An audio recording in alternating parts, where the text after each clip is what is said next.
কোরআনে কারীমের আয়াতের অংশ বিশেষ, সেটি হলো ইন্না লিল্লাহি ওয়া ইন্না ইলাইহি রাজিউন। অনেক সময় আমরা এই বাক্য পাঠ যখন করি, এর অর্থ মর্ম, এই বাক্যে কি বলা হয়েছে সেটি আমরা অনেক সময় উপলব্ধি করতে পারি না। এই বাক্যের অর্থ হলো ইন্না লিল্লাহ, নিশ্চয়ই আমরা সবাই আল্লাহ।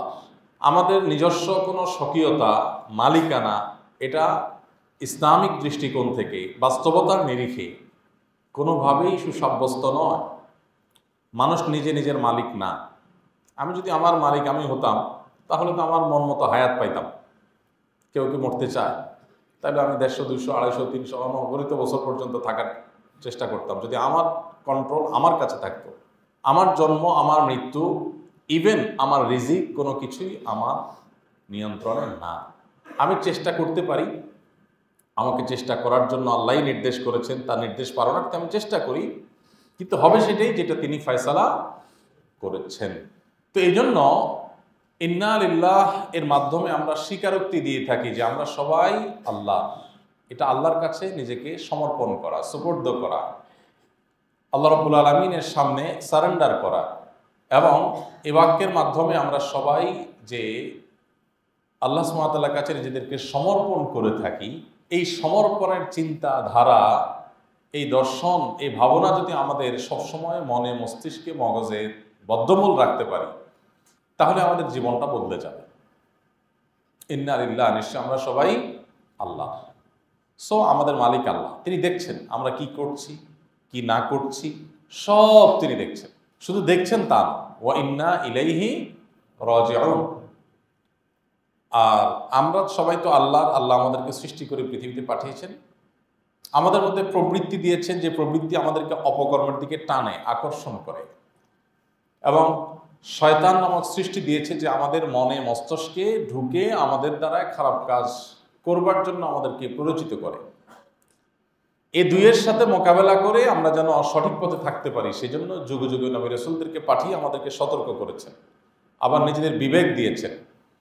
উদ্দেশ্য যাতে করে আমরা এগুলোর সাথে মোকাবেলা করে বেঁচে থাকতে পারি। বারবার করে আল্লাহ কোরআনে, আসমানি গ্রন্থগুলোতে আমাদেরকে সে বিষয়ে সতর্ক করেছে।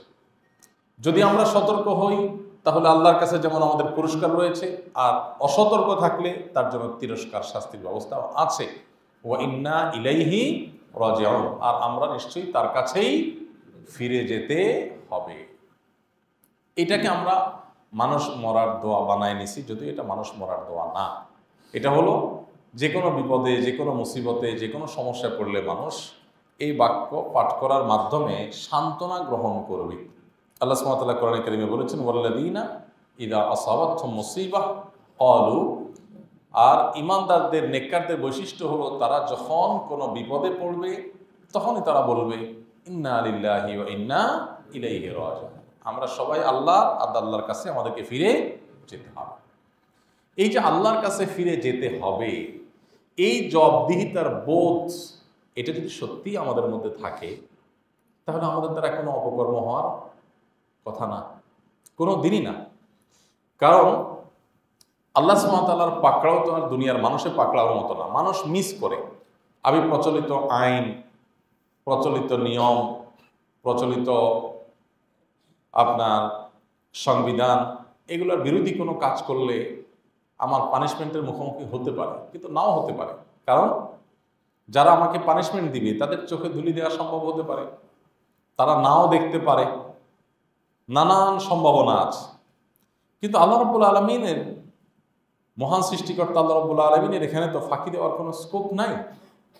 তিনি তো সকল ত্রুটি বিচ্যুতির ঊর্ধ্বে, তিনি বসীর, সবকিছু দেখেন, সামিয়া, সবকিছু শুনেন, তিনি লতিফ, সুখ্যাতি সূক্ষ্ম।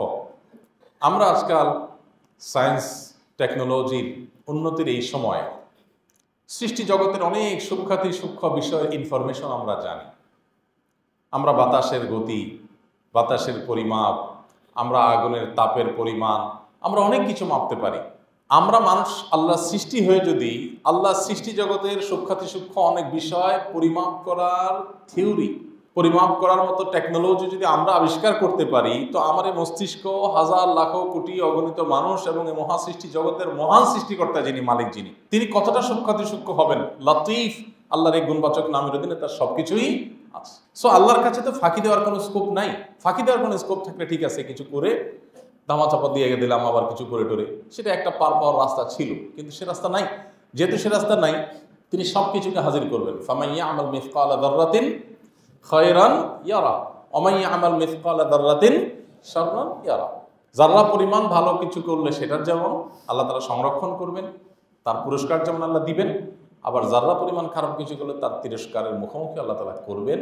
মিস হওয়ার কোনো সুযোগ নেই, কোনো সুযোগ নেই। তো এই বিশ্বাস, এই চেতনা, এটা যদি একজন মুসলিম হিসাবে আসলে আমার মধ্যে থাকে, তাহলে আমার দ্বারা কোনোদিন অপকর্ম হওয়া সম্ভব না। হ্যাঁ, অপকর্ম হতে পারে, অপকর্ম হওয়ার সাথে সাথে সেটা আর প্রায়শ্চিত্ত করতে শুরু করবো আমি, যে আল্লাহ এখনো নাকের ডগা নিঃশ্বাস আছে, মৃত্যুর আগ পর্যন্ত অপশন আমার কাছে, বল আমার কোর্টে। আমি চাইলে সমস্ত ভুলগুলোকে শোধরাতে পারি, চাইলে সমস্ত ত্রুটিগুলোকে সংশোধন করতে পারি, চাইলে প্রতিটি অন্যায় থেকে আমি ফিরে আসতে পারি। সে অপশন আল্লাহ রেখেছেন। এমন কোনো অন্যায় আল্লাহ তাআলা পৃথিবীতে রাখেন নাই যে অন্যায় থেকে মানুষ মৃত্যুর আগে প্রায়শ্চিত্ত করবার অপশন নাই। এমন কোনো অন্যায় নেই। প্রত্যেকটা অন্যায়, প্রতিটা অপরাধ, প্রতিটা গুনাহ এবং পাপের কাজ, এটা থেকে মানুষ জীবদ্দশায় নাকের ডগা নিঃশ্বাস যতদিন আছে, তিনি চাইলে ফিরে আসার, তওবা করার এবং এটার যে দায় আখিরাতে তাকে বহন করতে হতে পারে, সেটা থেকে মুক্তি লাভের উপায় তিনি অবলম্বন করতে পারেন। অপশন খোলা আছে। অতএব আল্লাহর সবচেয়ে বড় নেয়ামত তো এটি যে আমার এখনো নাকের ডগা নিঃশ্বাস আছে, আমি মরি নেই, আমার চোখদুটি এখনো চিরতরে বন্ধ হয়নি। সো আমি এখনো পর্যন্ত সমস্ত ভুলগুলোর বিহিত করে আল্লাহর কাছে সাক্ষাৎ করতে পারি, যেন সেখানে আমার জবাবদিহিতার মুখোমুখি হতে না হয়। এই জন্য ইমানের 6টি যে গুরুত্বপূর্ণ রোকন বা স্তম্ভ আছে, এর মধ্যে গুরুত্বপূর্ণ একটি স্তম্ভ হলো আখিরাতের প্রতি ঈমান, বিচার দিবসের প্রতি ঈমান। এই বিশ্বাস মানুষকে সঠিক পথে পরিচালিত করে। এই বিশ্বাস মানুষকে অন্যায় থেকে বাঁচিয়ে রাখে। কেউ দেখছে না, আল্লাহ তাআলা দেখছেন। এই চেতনা তাকে দুনিয়ার শত সহস্র সিসি ক্যামেরা যতটা তাকে মনিটর করতে পারে, এই চেতনা তাকে তার চাইতে বেশি মনিটর করতে পারে। এই জন্য এই চেতনা, এই বিশ্বাস সত্যি যার মধ্যে আছে, এই লোকটাকে দেখবেন কারোর পাহারাদারি করার প্রয়োজন নেই। তিনি নিজে নিজের পাহারাদার। তাকে দিয়ে অন্যায় করানো সম্ভবপর হয় না। আমাদের আশেপাশে এরকম মানুষের সংখ্যা কম থাকলেও, অল্প স্বল্প হলেও আছে। আমরা আশেপাশে তাকালে দেখতে পাবো অনেক মানুষ এমন আছে যে পৃথিবী উল্টিবে, কোনোদিন তার দ্বারা অন্যায় কাজ জ্ঞাতসারে তার দ্বারা করানো সম্ভব না, কারণ তিনি জানেন কেউ না দেখলেও আল্লাহ তাআলা দেখছেন। আমরা নামে মুসলমান হলেও এই আখিরাতের প্রতি ঈমান বা ঈমান বিল ইয়াউমিল আখির, এটাকে আমাদের প্রতিনিয়ত নবায়ন করা দরকার, প্রতিনিয়ত নবায়ন করা দরকার। আপনি যদি কোরআনে কারীমের শুরু থেকে শেষ পর্যন্ত পড়েন, দেখবেন বারবার আল্লাহ রাব্বুল আলামিন এই বিষয়টাকে আমাদেরকে সতর্ক করেছেন। আমরা যেন সতর্ক হই, আমরা যেন প্রতিনিয়ত আত্মসমালোচনা করে করে আগাই যে আমি ঠিক কোন জায়গায় দাঁড়িয়ে আছি। আমাকে আল্লাহর সামনে দাঁড়াতে হবে এবং জীবনের সমস্ত কাজের হিসাব দিতে হবে। একটা ছোট বড় কাজ নাই যার হিসাব দেওয়া ছাড়া আমি চলতে পারবো। সো আমি এখন থেকে সেই চেতনা লালন করে চলব।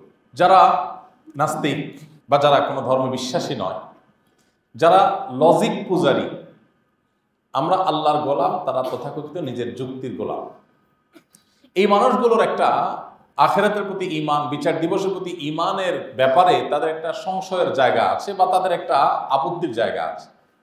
যারা অস্বীকার করে, তারা বলে যে মানুষ মরে গেলে আমরা দেখি পচে গলে মাটির সাথে মিশে যায়, আবার এদেরকে পুনরায় সৃষ্টি করবে কিভাবে। আল্লাহ কোরআনে কারীম এই বিষয়ে পৃষ্ঠায় পৃষ্ঠায় আলোচনা করেছেন এবং তাদের এই যুক্তি খণ্ডন করেছেন। আল্লাহ সুবহানাহু ওয়া তাআলা বলেছেন, আল্লাহ যখন তোমাদের সৃষ্টি করেছিল, তোমরা যে মাতৃগর্ভে এসেছো, সেখান থেকে দুনিয়াতে এসেছো, তোমাদের কোনো দৃষ্টান্ত আগে পৃথিবীতে ছিল? একজন মানুষ যখন দুনিয়াতে মাতৃগর্ভ হয়ে দুনিয়াতে আসে, তখন এই আসার আগে পৃথিবীতে তার কোনো নাম, নিশানা, আলামত, ক্লু কোনো কিছু ছিল? ছিল না। আল্লাহ সুবহানাহু ওয়া তাআলা কোরআনে বারবার বলেছেন যে আল্লাহ তোমাদেরকে অস্তিত্বহীনতা থেকে, শূন্য থেকে সৃষ্টি করেছেন। আগে কোনো ক্লু ছিল না, সেখান থেকে সৃষ্টি করেছেন। এরপরে তোমার এত বড় একটা দেহ, এটা পচে গলে যাক, আগুনে পুড়ে যাক, পানিতে গলে যাক, কোনো হিংস্র প্রাণীর পেটে চলে যাক, তার শরীরের সাথে মিশে যাক, যাই হোক, তোমার দেহাবশেষ এটা তো কোনো একটা পর্যায়ে আছে, সেটা মাটি হয়ে যাক আর যাই হয়ে যাক। তো যে আল্লাহ তাআলা কোনো কিছু থেকে, শূন্য থেকে, সামান্য কয়েক ফোঁটা নোংরা, দুর্গন্ধযুক্ত, নাপাক পানি থেকে যে আল্লাহ তাআলা তোমাকে সৃষ্টি করেছেন, সে আল্লাহ তাআলা তোমার এত বড় শরীর পচে গলে যাওয়ার পর সেখান থেকে আবার সৃষ্টি করতে পারেন না? তুমি যদি যুক্তিতেই বিশ্বাস করো তাহলে তোমার যুক্তিই তোমাকে বলবে এটা একেবারেই স্বাভাবিক এবং খুবই সম্ভব একটা বিষয়। দ্বিতীয়ত, মানুষ সৃষ্টি হয়ে যদি স্রষ্টার কাজগুলোকে, মহান আল্লাহর কাজগুলোকে তার নিজের কাজের সাথে তুলনা করে, এটা হবে সবচেয়ে বড় মূর্খতা এবং অজ্ঞানতা। যে আমার কাছে একটা জিনিস মনে হচ্ছে অসম্ভব, তাহলে সেটা অসম্ভব, এটা হাস্যকর। আমার কাছে যেটা অসম্ভব মনে হচ্ছে এটাই অসম্ভব হবে এমন কোনো কথা নেই। আমি যেটাকে অসম্ভব মনে করছি বাস্তবে সেটা কয়েকবার সম্ভব হতে পারে।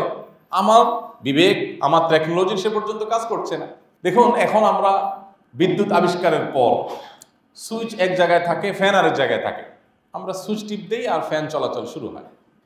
বিদ্যুৎ যখন আবিষ্কার হয়নি, ধরা যাক এখন থেকে 200 বছর 300 বছর আগের পৃথিবীতে মানুষ যারা ছিল তাদেরকে যদি বলা হতো যে এখানে ওয়ালে তুমি আঙ্গুল দিয়ে শুধু ধরবা আর ওই কোনায় 3টা ওই যে পাখা আছে এটা ঘোরা শুরু করবে, যদি এরকম কোনো কনসেপ্ট মানুষকে বলা হতো, পাখা তো ছিল না, যদি বলা হতো যে ওখানে একটা জিনিস থাকবে বিশাল বড়, তুমি শুধু ওয়ালে এখানে আঙ্গুল দিবা আর ওটা ওখানে ঘোরা শুরু হয়ে যাবে, এটা যদি 200 বছর আগের কোনো মানুষকে, পৃথিবীর মানুষকে বলা হতো, সারা বিশ্বের সব মানুষ একযোগে আপনার বিরুদ্ধে ফতোয়া লিখত যে এই লোককে পাবনার মেন্টাল হসপিটালে ভর্তি করানো হোক। বলতো কি বলতো না? কথা বুঝেন নাই? কেন বলতো? কারণ তখনকার টেকনোলজি যতটুকু ছিল সেই টেকনোলজি, এই যে আপডেট টেকনোলজি যেটা পরে আসছে, এই টেকনোলজি তারা জানতো না যে বৈদ্যুতিক লাইনের মাধ্যমে এটা সম্ভব। তারা যেহেতু জানতো না, এই জন্য তাদের কাছে এটা মনে হতো অসম্ভব, হাস্যকর, হাউ ফানি, কি বলে, পাগল নাকি, এটা আবার কিভাবে সম্ভব, বোকা নাকি। তাহলে 200 বছর পরের টেকনোলজি 200 বছর আগের মানুষ ধরতে না পারার কারণে যদি পাগল বলে, আর আদতে সে পাগল, যে টেকনোলজি সম্পর্কে না জানার কারণে এটাকে পাগলামি বলছে, তার অজানা বিষয়ের কারণে সেটাকে অস্বীকার করে বসছে। এখন তো ধরেন এমন এমন টেকনোলজি চলে আসছে, ভয়েস কমান্ডের মাধ্যমে সবকিছু চলে এখন, তাই না? ভয়েস কমান্ডের মাধ্যমে সবকিছু হয় না? এখন তো আপনি মোবাইল ফোনকে একেবারে সাধারণ যে স্মার্টফোন, যে কোনো স্মার্টফোনকে যদি আপনি বলেন হাই শ্রী কল অমুক, তো সাথে সাথে দেখবেন কল শুরু হয়ে গেছে। কোনো টিপেন নাই, কিচ্ছু না, ফোন বুকে ঢুকেন নাই, কিচ্ছু না, শুধু বলছেন, কমান্ড করছেন মোবাইলের সামনে রেখে, সামনেও না দূরে কোথাও পড়ে আছে, শুধু বলছেন আর সে কল করা শুরু করে দিচ্ছে। এই টেকনোলজি আবিষ্কার হয়েছে না হয়নি? গাড়ির ক্ষেত্রে বের হয়েছে, ফ্যানের ক্ষেত্রে বের হয়েছে। এখন ধরেন এই টেকনোলজি আবিষ্কার হওয়ার আগ পর্যন্ত কোরআন হাদিস আমাদেরকে বলেছে, কি বলেছে? কেউ যদি সুবহানাল্লাহ বলে আখেরাতে কি হয়ে যাবে? ঘাস তৈরি হয়ে যাবে। এটা নিয়ে বহুত নাস্তিকরা হাসাহাসি করছে না? এখনো হয়তো করে। কেন করে? কারণ ভয়েস কমান্ডের মাধ্যমে এখানে সুবহানাল্লাহ বললে যে ওখানে গাছ হয়ে যেতে পারে, এই টেকনোলজি সম্পর্কে তার কি ছিল না? ধারণা ছিল না। সে যেটা জানে না ওইটাকে সে মনে করে কি হাস্যকর, সে মনে করে অসম্ভব। ওই আগের যুগের মানুষ এই বৈদ্যুতিক টেকনোলজি যারা জানতো না, তাদের কাছে যেরকম দেয়ালে হাত দিলে আপনার 20 হাত দূরে ফ্যান নড়া বা বন্ধ হওয়া অসম্ভব ছিল, এই লোকগুলোর কাছেও এরকম সুবহানাল্লাহ বললে ওখানে গাছ উঠে যাওয়া জান্নাতে, এটা অসম্ভব। বুঝেন না কথা? এবং আমরা কোরআনে কারীমের আয়াত পড়ি, ফু দেই, এখন অনেক লোক আছে হাসাহাসি করে যে কিভাবে সম্ভব ভাই। সে একটা নাপা খাইলে শরীরে জ্বর চলে যায়, এটা সে ভালো বোঝে, এবং এটার প্রতি তার যে ঈমান আছে, কোরআনে কারীমের আয়াতের মধ্যে আল্লাহ তাআলা শিফা রেখেছেন, এই আয়াত পড়ে ফু দিলে মানুষ সুস্থ হতে পারে। এই টেকনোলজিকে সে না জানার কারণে এটাকে সে কি করতেছে, কিভাবে সম্ভব? আরে ভাই, শরীরে রোগ হয়েছে, আপনি ফু দিবেন ওই দূর থেকে, এটা কেমনে অ্যাকশন করবে? কোনোভাবে সে বুঝে না। আপনি এখানে বসে নেকামল করবেন, ওদিকে জান্নাত আপনার প্রাসাদ হতে থাকবে, দালান কোটা হতে থাকবে, অনন্তকালে ব্যবস্থা হতে থাকবে, কিভাবে সম্ভব? আচ্ছা, এখন টেকনোলজি ভয়েস কমান্ড এমন পর্যায়ে চলে, এখন তো আর ভয়েস কমান্ডের যুগে নাই, এখন পৃথিবী আরো আপডেট জায়গায় চলে আসছে। এখন তো এমন টেকনোলজি বের হয়েছে যে আপনি গরম ফিল করছেন, গরম অনুভব করছেন, শুধুমাত্র গরম অনুভব করছেন, ছটফট করছেন, এসি অটোমেটিক চলা শুরু করবে। আবার আপনি কুল অনুভব করছেন, এসি অটোমেটিক বন্ধ হয়ে যাবে। এখন সেই টেকনোলজি চলে আসছে। তাহলে আল্লাহ রাব্বুল আলামিন মানুষের অন্তরে কি চিন্তা করে সেটা আল্লাহ তাআলা জানেন। এই জিনিসটা কি যৌক্তিক না অযৌক্তিক? মানুষের টেকনোলজি যদি এতটুকুকে সহজ করতে পারে, বের করতে পারে, তাহলে মানুষের সৃষ্টিকর্তার টেকনোলজির চাইতে কত অগণিত গুণ বেশি আপডেট থাকবে সেটা বলার কোনো অপেক্ষা রাখে? কিন্তু যার এটা বুঝে আসে না সেটা নিয়ে হাসাহাসি করবে। পরকালের প্রতি বিশ্বাসের যে ব্যাপারটা আছে এটা অনেকটা এরকম, যে পরকালের প্রতি বিশ্বাসকে যারা অস্বীকার করে তাদের চিন্তা হলো, তাদের যুক্তি হলো যে এটা কিভাবে সম্ভব, আমরা তো মরে পচে গলে শেষ হয়ে যাবো, আবার আল্লাহ তাআলা কিভাবে আমাদেরকে সৃষ্টি করবেন। তাহলে বোঝা গেল আমি যে টেকনোলজি সম্পর্কে জানি না, সে আপডেট টেকনোলজিকে অস্বীকার করা এটা আমার মূর্খতা এবং অজ্ঞানতা ছাড়া আর কিছু না। তো আল্লাহ রাব্বুল আলামিনের কাছে জবাবদিহিতার এই বোধ যেন আমাদের মধ্যে থাকে, সেজন্য আল্লাহ বলেছেন ইয়া আইয়ুহাল্লাযীনা আমানু, হে ঈমানদারগণ, ইত্তাকুল্লাহ, তোমরা আল্লাহর ভয় সদা জাগরুক রাখো অন্তরে, তাকওয়া অবলম্বন করো, আল্লাহকে ভয় করো, সতর্ক থাকো। যাই করো না কেন আল্লাহ সুবহানাহু ওয়া তাআলা সবকিছু দেখছেন, সব উপস্থিত করবে।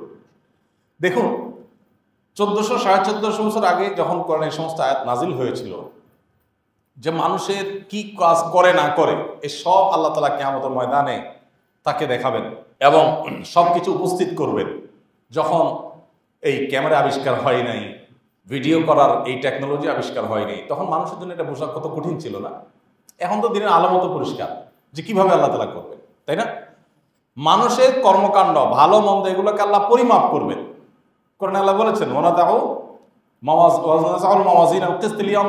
কিয়ামতের ময়দানে আমি মানুষের আমল পরিমাপ করার যন্ত্র স্থাপন করব, টেকনোলজি রাখবো। এখন মানুষের কাজ আবার কিভাবে মাপে? ভালো কাজ মন্দ কাজ, নামাজ 4 রাকাত পড়লো আর একজন চুরি করলো, এই দুটাকে মাপবে কিভাবে? মাপার যন্ত্রটা আবার কোত্থেকে আসবে? এখন মানুষ এমন এমন জিনিসপত্র মাপছে যেগুলো এই পরিমাপ যন্ত্র আবিষ্কার করার আগে পৃথিবীর মানুষ কল্পনাও করতে পারে না যে এগুলো আবার মাপা যায়। বাতাস আবার মাপা যায়, গায়ের জ্বর আবার মাপা যায়, এগুলো মানুষ চিন্তা করছে? ভাবেও নাই মানুষ। তো আল্লাহ রাব্বুল আলামিন এমন অনেক কিছু বলেছেন যেগুলো 2024-এর আজকের পৃথিবীর যত টেকনোলজি এখনো পর্যন্ত আবিষ্কৃত হয়েছে, এখনকার টেকনোলজির আলোকে আল্লাহর ওই জিনিসগুলো আমাদের হয়তো বুঝে আসছে না। এখন বুঝে আসছে না দেখে আমরা বলবো কি না এটা কিভাবে সম্ভব, তো হাস্যকর, এটা বলবো? এটা যদি বলি তাহলে ওই যে একটা বহুল প্রচলিত গল্প আছে না, যে খাটো বৌমা তার আংটি পড়ে গেছে একটা বড় কলসির তলায়, তো খুঁজতেছে খুঁজতেছে বলতেছে মা, শাশুড়িকে বলতেছে মা এই কলসির তো কোনো তলা টলা নাই। বলো কি তলা না থাকে কিভাবে? বলে না তলা না, আমি দেখছি, কারণ তার তলা পর্যন্ত হাত যায় না, এই জন্য সে তলাকে কি করছে? অস্বীকার করছে। ঠিক একইভাবে আল্লাহ রাব্বুল আলামিনের টেকনোলজি আমি ধরে ফেলতে পারবো কিভাবে সম্ভব? এই জন্য কখনো লজিক দিয়ে ইসলাম বোঝার চেষ্টা করব না আমরা। এটা হলো সবচেয়ে বড় মূর্খতা ছাড়া কিছু না। আমি যেই যুগে আছি এই যুগের লজিক, এই যুগের টেকনোলজি আমার বুঝে আসবে। আজ থেকে 200 বা 300 বছর পরে যে টেকনোলজি আসবে এটা তো আমার বুঝে আসার কথা না। সো আমি যদি লজিককেই সকল ভালো মন্দ নিরূপণের উপায় মনে করি, আমার ঈমান এবং বিশ্বাস লজিক দিয়ে দিয়ে যদি করার বিষয়টিকে আমি মানদণ্ড হিসাবে ধরে রাখি, তাহলে সেক্ষেত্রে আমার ঈমান সকালে একরকম থাকবে, বিকালে আরেক রকম থাকবে, আজকে একরকম থাকবে, 2 দিন পর আরেক রকম থাকবে। কারণ বিজ্ঞান এটা চূড়ান্ত কিছু না, বিজ্ঞানের ধারণা প্রতিনিয়ত চেঞ্জ হতে থাকে। কিন্তু আল্লাহ রাব্বুল আলামিনের টেকনোলজি এটা চেঞ্জেবল না। গত 1450 বছর নবী করিম সাল্লাল্লাহু আলাইহি সাল্লামের ওয়াফাতের পর থেকে নিয়ে 1400 বছর পর্যন্ত পৃথিবীতে এমন বহু জিনিস আবিষ্কার হয়েছে যেগুলো কোরআন এবং হাদিস আগে থেকে বলে রেখেছে, এখন সেটা প্রমাণ হয়েছে। আপনি কোরআন কারীমের আয়াতের পরতে পরতে দেখবেন আল্লাহ রাব্বুল আলামিন সে সমস্ত বিষয় ইঙ্গিত দিয়ে রেখেছেন। কোরআন কারীমে একটি আয়াত আছে, আল্লাহ রাব্বুল আলামিন বলেছেন যে আমরা যে সমস্ত বাহনে চড়ে থাকি, সাধারণত যে সমস্ত বাহনে তখনকার মানুষ চড়তো সেই কথা আল্লাহ বলেছেন যে তোমরা নৌকায় আরোহণ করো, ঘোড়া গাধা ইচ্ছাদিত আরোহণ করো। এরপর আল্লাহ তাআলা বলেছেন এবং এমন অনেক বাহন যেগুলোকে তোমরা এখনো জানো না, এমন অনেক বাহনও হবে যেগুলোতে মানুষ আরোহণ করবে, তোমরা সেগুলো এই মুহূর্তে জানো না। এটা সে 1450 বছর আগে বলেছেন। এখন অনেক কিছু আবিষ্কার হয়েছে যেটা তখনকার মানুষ জানতো না। তো এই জন্য আল্লাহর সামনে আমাদেরকে দাঁড়াতে হবে। এই ব্যাপারে যদি চুল পরিমাণ কোনো সন্দেহ থাকে, সে মুসলমান না, সে কাফের, বেঈমান। কিয়ামতের ময়দানে তার কোনো হিসাব নিকাশ হবে না, বিনা হিসাবে জাহান্নাম। কারণ যাদের আল্লাহর প্রতি কোনো ঈমান নেই, ঈমানের যে মৌলিক বিষয়গুলো আছে এগুলোর প্রতি কারো অবিশ্বাস থাকে বা সন্দেহ থাকে, এই ব্যক্তি কাফেরের খাতে থাকবে। এবং অবিশ্বাসী হওয়ার কারণে অবিশ্বাসের জীবনে সে ভালো করেছে না মন্দ করেছে, কতটুকু ভালো করেছে কতটুকু, এসব মাপজোপ হবে না, কারণ তার অনন্তকালের জাহান্নামই চূড়ান্ত ঠিকানা। এই জন্য ভাইরা, একজন মুসলিম হিসাবে আল্লাহর কাছে জবাবদিহিতার বোধ আমাদের থাকা উচিত। আমরা প্রতিনিয়ত যত কাজ করি এই কাজগুলোর এজন্য ইসলাম আমাদেরকে আত্মসমালোচনা করতে বলে। আল্লাহ তাআলা বলেছেন, ইয়া আইয়ুহাল্লাযীনা আমানুত্তাকুল্লাহ ওয়াল তানজুর নাফসুম মা কাদ্দামাত লিগাদ। হে ঈমানদারগণ, তোমরা আল্লাহকে ভয় করো এবং প্রত্যেকটা মানুষ আগামীকাল অর্থাৎ মৃত্যু পরবর্তী সময়ে আল্লাহর সামনে কি সে নিয়ে দাঁড়াবে এটার দিকে যে যেন একটু তাকায়, তার আমল নামার দিকে যেন সে একটু দৃষ্টিপাত করে যে আমার আমল নামা কি আছে, আল্লাহর কাছে আমি কি নিয়ে যাব, এই জবাবদিহিটা সে যেন নিশ্চিত করার চেষ্টা করে। এবং আল্লাহ রাব্বুল আলামিন বলেছেন, ওয়াত্তাকুল্লাহ ইন্নাল্লাহা খাবীরুম বিমা তা'মালুন। আল্লাহকে ভয় করে চলো, তোমরা যা কিছু করো তার সব আল্লাহ তাআলা জানেন, এমন কিছু নাই যেটা আল্লাহ তাআলা জানেন না। ঠিক একইভাবে আল্লাহ রাব্বুল আলামিন আরো বলেছেন, ইন্নাল্লাযীনা তাকাউ, নিশ্চয়ই যারা মুত্তাকি তাকওয়া অবলম্বন করেছে, ইযা মাসসাহুম তা'iফুম মিনাশ শাইতানি তাযাক্কারু, তাদেরকে শয়তান যখন পেয়ে বসে, তাদের দ্বারা কোনো খারাপ কাজ হয়ে যায়, মন্দ কাজ হয়ে যায়, সাথে সাথে তারা সতর্ক হয়ে যায়, আল্লাহর কথা স্মরণ হয়ে যায়, আল্লাহর সামনে আমাকে দাঁড়াতে হবে। ফাইদা হুম মুবসিরুন, তখন তাদের চোখ দৃষ্টিশক্তি খুলে যায় এবং তারা সতর্ক হয়ে যায়। ওমর রাদিয়াল্লাহু তাআলা আনহু বলেছেন, ঐতিহাসিক তার একটি বক্তব্য আছে, একটা উক্তি আছে, হাসিবু ক্বাবলা আন তুহাসাবু, আল্লাহর সামনে তোমাদের সবাইকে জবাবদিহি করতে হবে, তার আগে নিজের জবাবদিহি নিজে করে নাও, নিজের হিসাবটা নিজে একটু মিলায় রাখো, যেহেতু আল্লাহর সামনে তোমাকে হিসাব দিতে হবে। কিয়ামতের ময়দানে যে হিসাব দিতে হবে তার আগে দুনিয়াতে আমরা হিসাব মেলানো উচিত। আমরা যেরকম কোনো জায়গায় চাকরি করলে, ক্যাশের দায়িত্বে থাকলে আমরা একটু পরপর ক্যাশ মেলানোর চেষ্টা করি, কারণ আমাকে দিন শেষে এটা হিসাব বুঝিয়ে দিতে হবে। সো আমি একটু পরপর মেলাবার চেষ্টা করি যে আমার ক্যাশ এটা বেচা কেনার সাথে, আমার আয় ব্যয়ের সাথে এটা মিল আছে কি নেই। ঠিক একইভাবে তিনি বলেছেন যে তোমরা আল্লাহর কাছে জবাবদিহিতার মুখোমুখি হওয়ার আগে নিজেরা নিজেদের হিসাব করে নাও। ওয়াজিনু আনফুসাকুম ক্বাবলা আন তুজানু, এবং আল্লাহর কাছে যে পরিমাপ করা হবে তোমাদের, তার আগে নিজেদের পরিমাপ নিজেরা করে নাও। এটাকে বলা হয় আত্মসমালোচনা। এটা কি বলে ভাই? আত্মসমালোচনা। এই আত্মসমালোচনা আজ আমাদের সমাজ থেকে হারিয়ে গেছে। আমরা সবাই সামনে পাম্পট্টি শুনতে খুব পছন্দ করি, যে আমার তারিফ করা হবে, বাহবা দেওয়া হবে, নারায় তাকবীর দেওয়া হবে, এগুলো শুনতে আমাদের খুব ভালো লাগে। আমার কোনো ত্রুটি, আমার কোনো বিচ্যুতি, এটা আমরা স্মরণও করতে চাই না, এটা আমরা শুনতেও চাই না। যার কারণে আমাদের ওই যে অবস্থার উপর আমরা থাকি সে অবস্থা নিয়ে আমাদেরকে দুনিয়া থেকে চলে যেতে হয়, অবস্থার পরিবর্তন হয় না।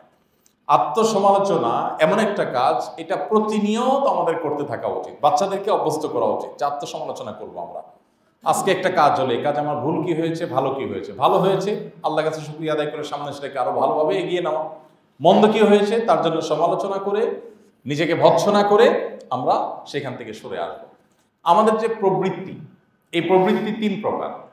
একটা হলো নফসে আম্মারা, আমাদের প্রবৃত্তি আমাদেরকে সবসময় মন্দ কাজের আদেশ দান করে। আল্লাহর অস্তিত্ব যারা আঁচ করতে চান, অনুভব করতে চান, তাদের জন্য নফসে আম্মারা একটা বড়, বিশাল বড় একটা ওয়ে। আপনার মন, আপনার প্রবৃত্তি দেখবেন সচরাচর সাধারণত ভালো কাজের প্রতি আপনাকে আদেশ করবে না। আল্লাহ যত কাজ নিষেধ করেছেন দেখবেন আপনার মন সেদিকে বেশি টানবে। এটা কি আমাদের মধ্যে আছে না নাই? জেনারেলি এটা থাকে প্রত্যেকটা মানুষের, যে তার প্রবৃত্তি মন্দ কাজের প্রতি আদেশ করে। আল্লাহ বলেছেন, ইন্নান নাফসা লাআম্মারাতুন বিসসু, নিশ্চয়ই মানুষের প্রবৃত্তি সাধারণত খারাপ কাজের অর্ডার করে থাকে, তুমি এটা করো, ওইটা করো। নিজের ঘরে পরিবার আছে, পরিবারের প্রতি টান নাই, টান বাহিরে। নিজের ঘরে হালাল জিনিস আছে, সেটার প্রতি টান নাই, টান হারামটার দিকে। নিজের পকেটে টাকা আছে, নিজের অ্যাকাউন্টে টাকা আছে, ওইটার দিকে নজর নাই, নজর হলো অন্যটার দিকে। এভাবে প্রত্যেকটা ক্ষেত্রে আপনি দেখবেন যে আমাদের প্রবৃত্তি সবসময় মন্দ কাজের দিকে টানে। তাহলে এখানে আমাকে বুঝতে হবে যে এখানে কেউ না কেউ ভেতরে টানাটানি কাজটা করছে, তার নাম ইবলিস। তার নাম কি? তা না হলে ফজর নামাজ উঠতে আমার এত কষ্ট হয় কেন? ফজর নামাজ উঠতে আমার এত, অন্য কোনো সময় উঠতে তো আমার এত কষ্ট হয় না। দিনের বেলা ঘুমাইলেও তো উঠতে এত কষ্ট হয় না। 8টা-9টা বাজে যদি ঘুম থেকে উঠি তখনও তো এত কষ্ট হয় না, বাট ফজর আগে উঠতে এত কষ্ট কেন হয়? তাহলে বোঝা গেল দেয়ার ইজ সামবডি, আমাকে কেউ ভেতর থেকে কি করছে? প্ররোচনা দিচ্ছে। অস্তিত্ব আপনি আঁচ করতে পারেন, অনুভব করতে পারেন যে শয়তান বলতে কিছু একটা, কোরআন যে বারবার বলছে, সতর্ক করছে প্রতিনিয়ত। ইন্টারেস্টিং একটা বিষয় কি, কোরআনে কিন্তু বারবার শয়তানের একটা পরিচয় আল্লাহ উল্লেখ করেছেন, একটা বৈশিষ্ট্য, একটা টাইটেল আল্লাহ তাআলা দিয়েছেন, সেটা হলো শয়তানকে বলেছে যে ইন্নাহু লাকুম আদুউম মুবিন, শয়তান তোমাদের জন্য কি শত্রু? প্রকাশ্য শত্রু। দেখছেন কয়দিন? দেখছেন কখনো? তাহলে প্রকাশ্য কেমনে হলো? কোরআন বলছে বারবার শয়তান তোমাদের জন্য প্রকাশ্য শত্রু, আর আমরা জীবনে একবারও দেখিনি। কেমনে প্রকাশ্য শত্রু হলো? শয়তান প্রতি মুহূর্তে আমাদের সাথে দেখা দেয়, সারাদিনই সে প্রকাশিত হয় তার কর্মকাণ্ডের মাধ্যমে। আপনি একেবারে ঘুমাইতে গেছেন, দেখবেন সারাদিন যাই করছেন না করছেন, শুইতে গেছেন, এখন আপনার মনে চাবে একটু মোবাইল, একটু ফেসবুকটা শেষবারের মতো টিপি নিই। এই শেষবার মতো শয়তান আপনাকে দেখবেন যে কেউ একজন আপনাকে, আপনার ভেতর থেকে কেউ একজন আপনাকে বলছে, আপনার ভেতরে প্ররোচনা দিচ্ছে যে একটু দেখে নাও, 2 মিনিট দেখে রেখে দিও, এরপর দেখলেন 1 ঘন্টা হয়ে গেছে। হয় কি হয় না? একদিন হয় না, প্রতিদিন হয়। কারণ কি? কেউ, আপনি একটু খেয়াল করলে দেখবেন যে আপনার ভেতর থেকে একটা তাড়না কাজ করে, আছে না? এই যে তাড়নাটা সৃষ্টি করে ভেতরে, এই তাড়নাটা এরকম কি হয় যে ঠিক আছে শুয়ে যাব, এই ঘুমটা তো আমার শেষ ঘুমও হইতে পারে, তাইলে আমি ওযু করে 8 রাকাত নামাজ পড়ি সুন্দর করে, এরপরে মোবাইল টোবাইল দূরে ফালায় রাখি, আমি মরি নামাজে কোনো ঠিক ঠিকানা না, এগুলো রেখে আমি একটু সুন্দর করে আল্লাহ নামে পড়ি। এটা কি মনে চায়? সাধারণত চায়? তোমার মনে চায়? তো তুমি তো আস্ত ফেরেশতা মিয়া, এই পিচ্ছির বলে মনে চায়। তো সাধারণত আমাদের এগুলো মনে চায় না। তার মানে কি দাঁড়ালো? তার মানে হলো ভেতর থেকে শয়তান আমাদেরকে, আপনি ওই যে বললাম একটু আগে যে শয়তান প্রকাশ্য শত্রু কিভাবে, এই যে প্রকাশ্য দেখাচ্ছি যে সে আপনাকে, আপনি যখন ঘুমোতে যাচ্ছেন তখন আপনাকে দিয়ে সে অপকর্ম করায় নিচ্ছে। সে চেষ্টা করবে যে আপনি 12টা পার হয়ে 1টা পার হয়ে 2টা, যত পরে ঘুমাতে পারেন তত তার টার্গেট ফিল আপ হবে, অর্থাৎ ফজর পড়তে খবর হবে আপনার। রাতে ইসলাম বলছে তাড়াতাড়ি শো, নবী সাল্লাল্লাহু আলাইহি ওয়াসাল্লাম বলছেন তাড়াতাড়ি ঘুমায় পড়ো, এসব কিছু করিও না। দেখবেন আপনার সবচেয়ে বেশি মজা লাগবে এশার পরের টাইমটা। মোবাইল টিপতে ভাল লাগবে, টিভি দেখতে ভাল লাগবে, টকশোগুলো ভাল লাগবে, নাটক দেখতে ভাল লাগবে, আড্ডা করতে ভাল লাগবে, সবকিছু দেখবেন এশার পরে ভালো লাগতেছে। এই একই কাজ মাগরিবের পরে এত মজা পান নাই, কিন্তু এশার পরে মজা পাচ্ছেন। কারণ হাদিসে বলা আছে এশার পরে খবরদার কোনো কাজ করবো না, সাথে শুয়ে পড়ো। কারণ আমাদের লাভ ক্ষতি কি সেটা নবী জানতেন, আল্লাহ তাকে জানিয়ে দিয়েছেন যে মানুষ তোমার লাভ ওইখানে, তুমি তাড়াতাড়ি শুয়ে পড়ো। কিন্তু আমাদের মনে চাচ্ছে না, একটু দেখি, একটু দেখতে গিয়ে 1 ঘন্টা হয়ে যায়, 1.5 ঘন্টা হয়ে যায়, প্রতিদিন হয়। আচ্ছা, এবার আসেন ঘুমায় গেলেন, ঘুম থেকে উঠার সময় ওই যেটা বললাম, নবীজির নির্দেশ হলো ভোর রাতে আগে উঠে যাও, তাহাজ্জুদ পড়ো, এরপরে মসজিদে যাও, সুন্দর করে ফজর নামাজ পড়ো, ফজর নামাজ পড়ে আবার জিকির আজকার করো, এশাক পর্যন্ত জায়গায় বসে থাকো। কিন্তু দেখবেন শয়তান আমাদেরকে সারাদিন রাত 24 ঘন্টা, কখনো ঘুম আসুক আর না আসুক, ফজরের সময় মাস্ট আমাদের ঘুম আসবেই। এবং শুধু আসা না, আপনি একটু অনুভব করলে, একটু খেয়াল করলে দেখবেন মনে হচ্ছে যে আপনার হাত পাকে একজন টিপতেছে ফজরের সময়। এবং যদি আপনি কম্বল কাঁথা গায়ে দিয়ে শোন এসির মধ্যে অথবা শীতকালে, তখন মনে হবে যে এই কম্বল সরানো মানে মহাসমুদ্রে ঝাঁপ দেওয়া, মনে হয় যে কম্বল সরে উঠা মানে আমি শেষ। এরকম একটা ফিল হয় কি হয় না বলেন? নাকি সব আপনারাই বাচ্চার মতো ফেরেশতা? আমার তো হয়। তো এই যে কষ্ট লাগা কাজ করছে কেন রে ভাই? আপনারা যদি হারাম কাজ করতে দেওয়া হয়, পৃথিবীর বহু হারাম কাজ আছে, এগুলো করতে আপনার এরকম মনে হবে না, না আমার জীবন শেষ হয়ে যাবে, এরকম মনে হবে না। ওইটার প্রতি বরং টান অনুভব করবেন। কিন্তু এখানে দেখেন ফজর নামাজের সময় সবচেয়ে ইম্পর্টেন্ট, এই জন্য এটা দেখবেন আপনার করতে কোনো রকম কি লাগবে না, ভালো লাগবে। আমি এরকম অন্তত 50টা এক্সাম্পল আপনাকে দিতে পারবো যে কোরআন হাদিস যেটা নির্দেশ করেছে ওইটা আমাদের মনে চায় না। এই যে মনে অন্য দিকে টানে, উল্টা দিকে টানে, বিপরীত দিকে টানে, নেগেটিভিটি আছে, এই কাজটা যে করে তার নাম কি? শয়তান। আল্লাহ কোরআনে তাকে প্রকাশ্য শত্রু বলেছেন, আল্লাহ নিজেই তাকে বানিয়েছেন গোপন, আবার বলেছেন প্রকাশ্য। এর মানে আল্লাহ রাব্বুল আলামিন আমাদেরকে বোঝাতে চাচ্ছেন যে শয়তান তার অস্তিত্বকে অপ্রকাশিত রাখে, তাকে সৃষ্টি করা হয়েছে এইভাবে। এর মানে এই না যে সে অপ্রকাশিত, সে তার কাজকর্মের মাধ্যমে প্রতি মুহূর্তে তার উপস্থিতি, তার অস্তিত্বের জানান তোমাকে দেয়, তুমি শুধু চোখ খুলে দেখলেই বুঝতে পারবে। এই জন্য আমি সবসময় বলি, দেখেন গোটা পৃথিবীর সব কিছুতে আপনি তাকাবেন, পৃথিবীটা সুদের উপর দাঁড়িয়ে আছে। কেন ভাই সুদের উপর কেন দাঁড়িয়ে আছে? সুদমুক্ত ঋণ, দান সাদাকা, এটার উপরে গোটা পৃথিবী দাঁড়িয়ে থাকতে পারলো না? কেন নাই? কারণ দান সাদাকা তো আল্লাহর নির্দেশ।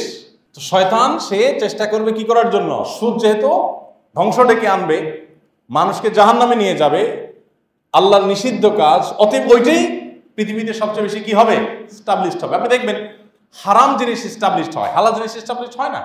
আমাদের বাসা বাড়িতে, আমি প্রায় সময় বলি, আমাদের বাসা বাড়িতে বিড়াল রাখা, এটার ব্যাপারে কোরআন হাদিস থেকে আমরা অনুমোদন পাই যে বাসা বাড়িতে আমাদের বিড়াল থাকতে পারে, কুকুর বাসা বাড়িতে রাখা নিষেধ। কেন নিষেধ? ওই যে আল্লাহর টেকনোলজি সব তো আমি বুঝবো না, বুঝেন নাই কথা?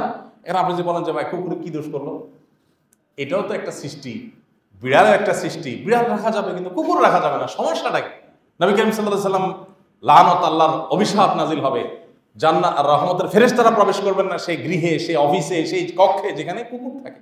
হ্যাঁ, কুকুর যদি পাহারাদারের জন্য থাকে, সিকিউরিটির কাজে থাকে, ভিন্ন বিষয়। বাকি শখের বসে যদি কেউ কোনো বাসা বাড়িতে কারণ নিজের ইয়েতে রাখে, এটা গুনাহ হবে। তবে কুকুর আল্লাহর একটা প্রাণী হিসাবে তাকে যদি কেউ খাবার দেয়, খাদ্য দেয়, পানীয় দেয়, চিকিৎসা দেয়, সহযোগিতা করে, তা সে সব পাবে। সে ঐতিহাসিক হাদিস তো জানা আছে যে একজন ব্যভিচারী নারী একটা পিপাসার্থ কুকুরকে নিজের ওড়না দিয়ে চিবিয়ে পানি পান করার কারণে জান্নাত পেয়ে গেছে।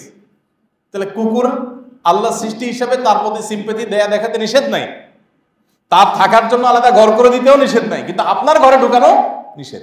এখন যদি আপনি বলেন সমস্যাটা কি, সমস্যাটা কোথায়, তো উত্তর হবে কি যে আল্লাহর টেকনোলজি আপনি ধরে ফেলতে তো পারবেন না। সমস্যা ঠিক কোন জায়গায়? টেকনোলজি যদি আপনি বুঝে যান সব টেকনোলজি, তাহলে তো আপনি আল্লাহর সমকক্ষ হয়ে গেলেন, নাউজুবিল্লাহ। আল্লাহ সত্তা কিন্তু বোঝা সম্ভব না।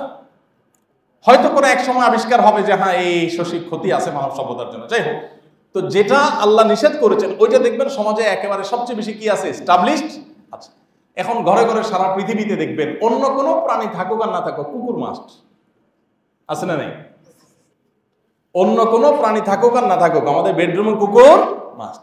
শুধু সেটাই না, হাদিসে যেহেতু নিষেধ আছে, অতএব কুকুরকে ট্রেনিং দিয়ে, প্রশিক্ষণ দিয়ে এমন ভাবে তুলে ধরা হচ্ছে, এখন কুকুর দেখা যাচ্ছে বাজার করে, কুকুর মার্কেট করে, কুকুর দেখা যাচ্ছে যে ঘরের কাজ কামে হেল্প করে। দেখেন না ভিডিও সোশ্যাল মিডিয়াতে?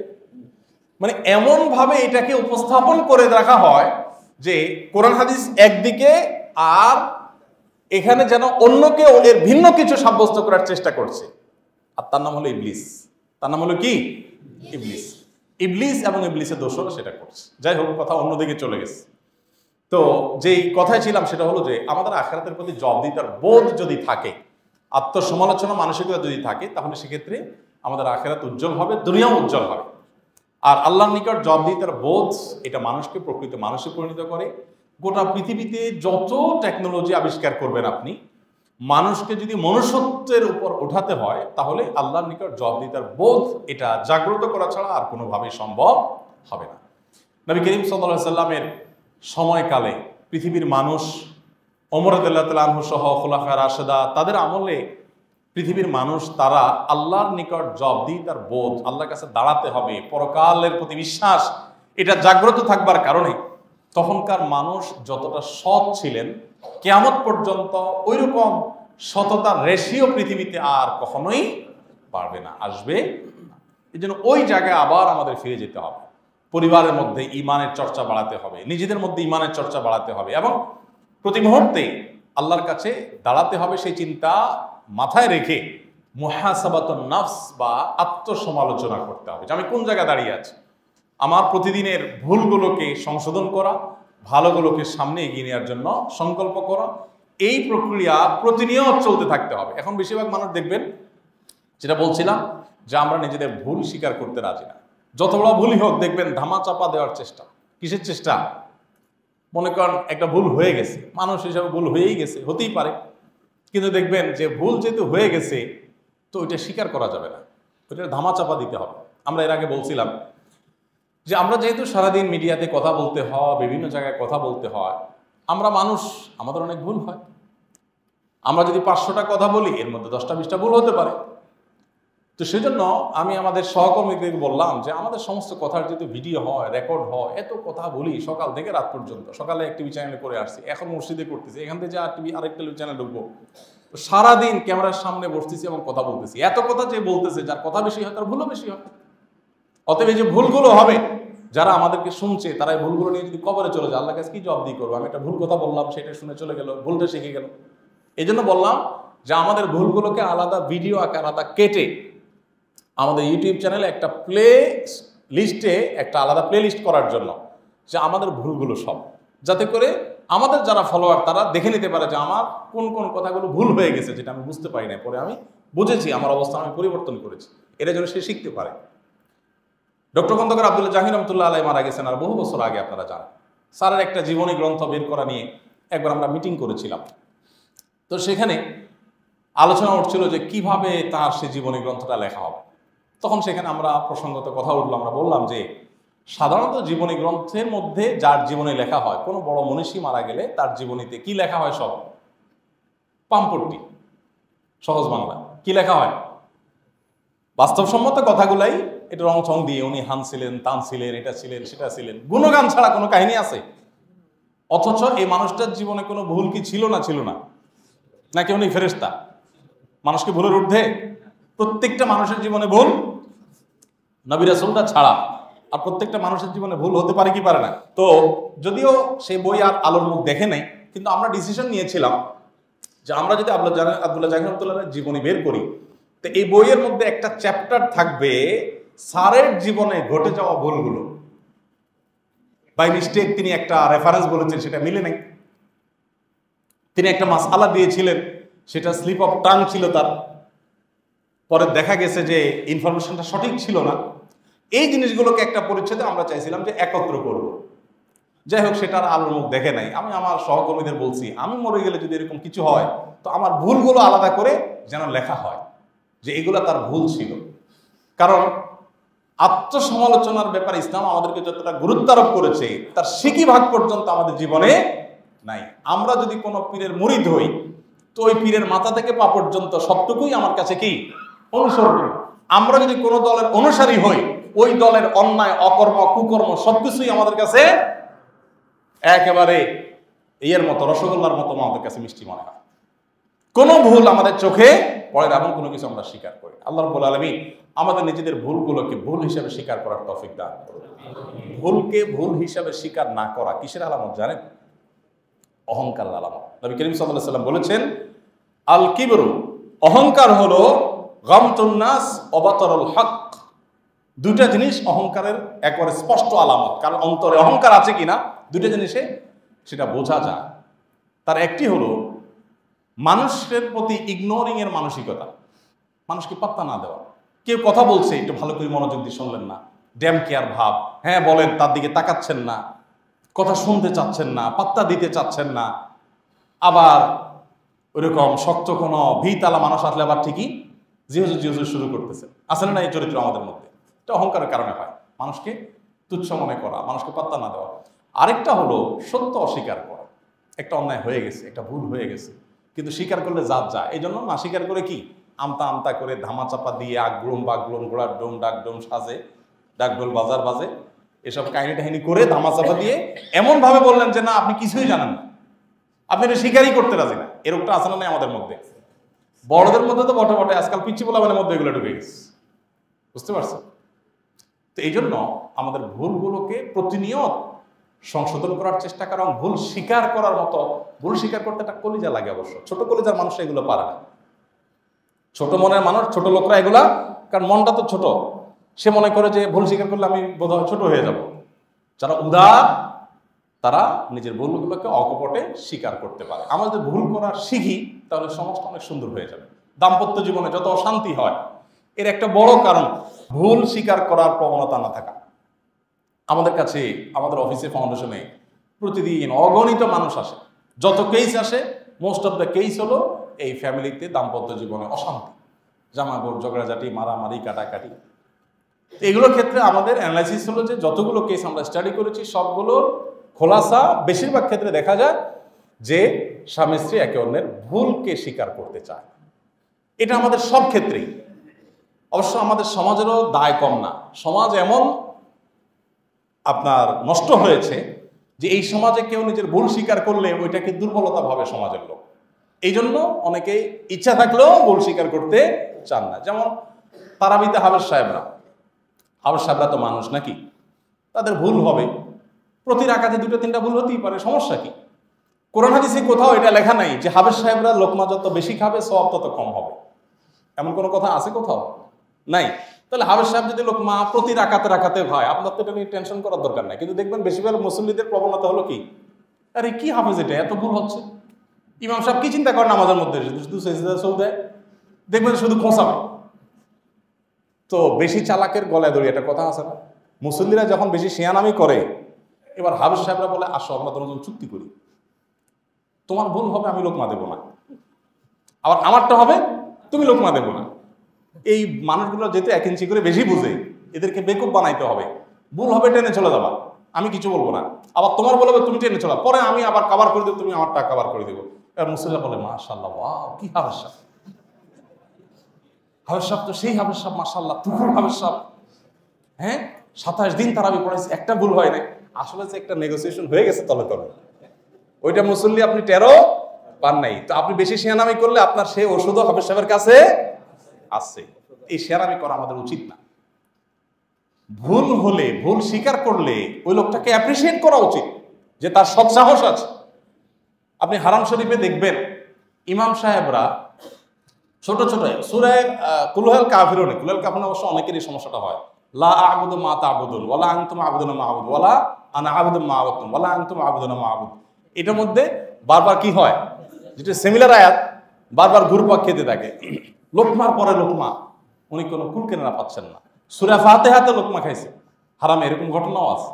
আমি নিজে দেখেছি চাক্ষুষ যে একটা আয়াতের লোকমা 3বার 4বার পেছন থেকে দেওয়া হচ্ছে, কিন্তু উনি ধরতে পারছেন না। আমরা হলে কি করতাম, রুকু চলে যাই, কারণ মানুষের কাছে ইজ্জত থাকবে নাকি, এতবার লোকমা দিচ্ছে ধরতে পারতেছি না। কিন্তু উনি শেষ পর্যন্ত ধরলেন, ধরে আয়াতটা কমপ্লিট করলেন, দেন তিনি রুকুতে গেলেন। আমার দেশে বলতে ইমাম সাহেব আজকে বাইর করো, এবার এটা অযোগ্য, আজকেই বাদ। তো ভাই, মানুষের ভুল স্বীকার করলে সেটাকে দুর্বলতা না ভেবে সেটাকে অ্যাপ্রিসিয়েট করার মানসিকতাও সমাজে এবং পরিবারে গড়ে তুলতে হবে। আল্লাহ আমাদেরকে সে তৌফিক দান করুন।